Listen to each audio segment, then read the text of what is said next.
Let's talk about the coronavirus. Here's my prediction for where things are going to go. I'll give some context first.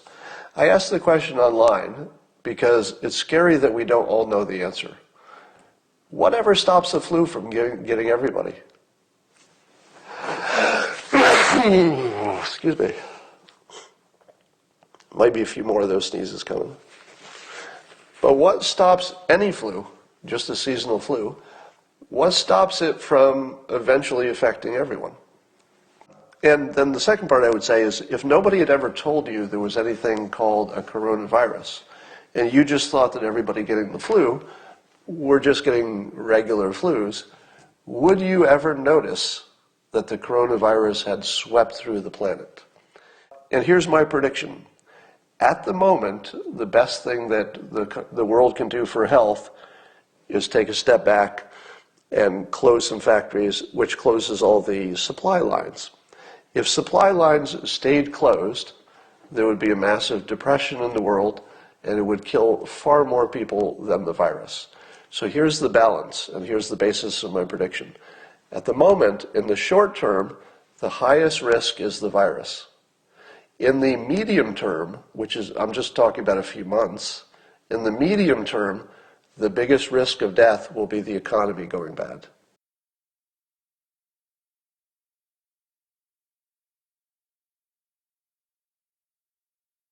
Just a seasonal flu. What stops it from eventually affecting everyone? Now, many of you are going to say, well, I know the answer to that. It's the weather. When the weather gets warm, then it doesn't go around as much. But how does that make sense? Let me ask you this. Where do you spend most of your time in the summer? Indoors, right? I live in California. In the summer, you really can't spend that much time outdoors. Most of us, most human beings, spend almost all of our time indoors. Very few of us are even outdoors except to go to the car. You know, maybe you go for a run. 1 hour a day maybe outdoors, tops. That would be typical. So if you say the only difference is that people are going outdoors, I don't buy that at all. That doesn't seem like a reason. If you say it's because of the temperature, I would ask you, what is the temperature indoors? Because that's where we all are. It's the same year-round. Now, I'm seeing in the comments, and I'm getting to that. So some people are saying it's humidity. So I've heard the theory. I don't know how true this is. Somebody fact-check me on this. The whole point of what I'm saying is that I don't understand what's going on. Let's say it's humidity. If it were humidity that makes a difference, wouldn't we be pumping humidity into our indoor spaces? It's not that hard. Humidity is easy. Water, little heat, humidity. So if this coronavirus is this gigantic, deadly thing, and it is, and if it's true that the summer is when things are less of a problem, and if it's true that it's because of a difference in humidity, and it's also true that it's not like we're getting coronavirus from a tree. I don't think people get it just because they went outdoors. I would guess that nearly all of it is transmitted indoors, wouldn't you? And if indoors is the problem, and it's the difference of humidity indoors, that's the main factor between rampant spread in the winter versus not rampant spread in the summer, wouldn't we be adding humidity? Dr. Drew, it's about time you got here to answer this question, if you know the answer. So I'll ask this to Dr. Drew. I'm hoping you're listening right now. Why don't all viruses eventually affect just about everybody? Couldn't we add humidity to an indoor environment if it's the humidity that makes a difference? Why wouldn't we be doing that? Anyway, so that's the point. Most of our time is spent indoors at exactly the same temperature, no matter where you are in the world, no matter what season it is. So it can't be the temperature, and I don't think it's just because the kids are not in school, because we're still all socializing massively all the time. There's nothing about summer that makes you socialize less or even make you be indoors less. I mean, honestly, the difference between being indoors 24 hours a day except going to your car versus being indoors 23 hours a day, but maybe you go for a run for an hour, it's just not that much difference. And as somebody's saying in the comments, and I said on Twitter, it's always winter someplace. So here's what I would expect based on what the media has informed us, which means that there's something missing. It's something important. I don't know what it is, but it's something important because all those other flus do not seem to infect 100% of the world, and I don't know why. Now, I can get why maybe 10% would have some weird immunity, or 10% coincidentally don't interact with somebody, but how does it not get 90% of the public eventually, right? Given all the travel and connections we have. So that's an open question. Dr. Drew, if you know the answer to that, I would love to see a tweet on that. Now, I've heard one speculation is that the virus mutates. And the idea would be this, if I get it from patient 0, I've got a version that's pretty close to the one I got. I give it to you, and yours is one little bit different from the other one, patient 0. And if enough people give it to enough people, one theory is that it mutates enough so it's not quite the same thing anymore and maybe not as viral. Is that true? If it is, then this virus would be just like every other. So here's where I'm getting at for my prediction. Unless this virus is, let's say, man-made, and I don't think it is, or even if it is human-made, but it's made to mimic the natural ones, it's going to have the same quality, which is, for whatever reason, it goes away, just like every other flu. I don't know the reason, and I'm not entirely sure the science knows it. I think there's just something in the math, there's something I'm not understanding that doesn't smell right. But the point being, here's my prediction. Coronavirus will come under control. And that's based on the theory that it's not so different from other flus that always come under control.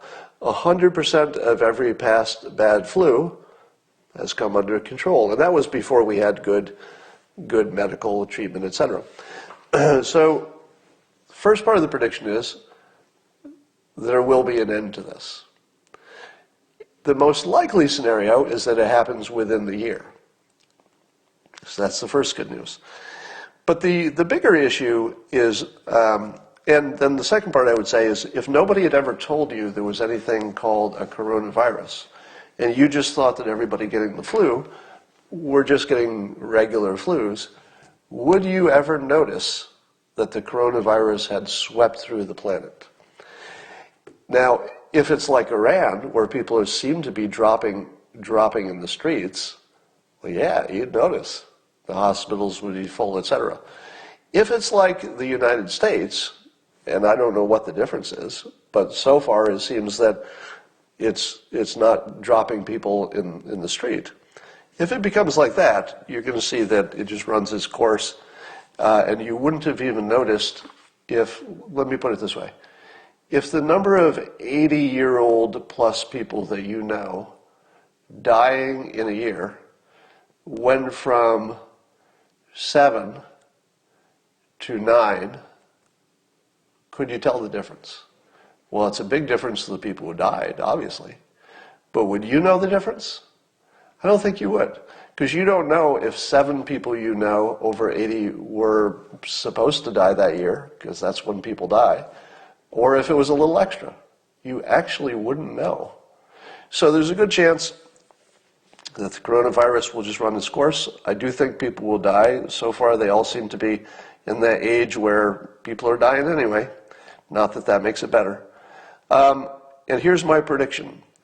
At the moment, the best thing that the world can do for health is take a step back and close some factories, which closes all the supply lines.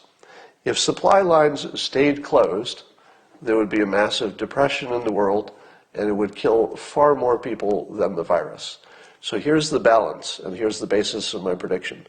At the moment, in the short term, the highest risk is the virus.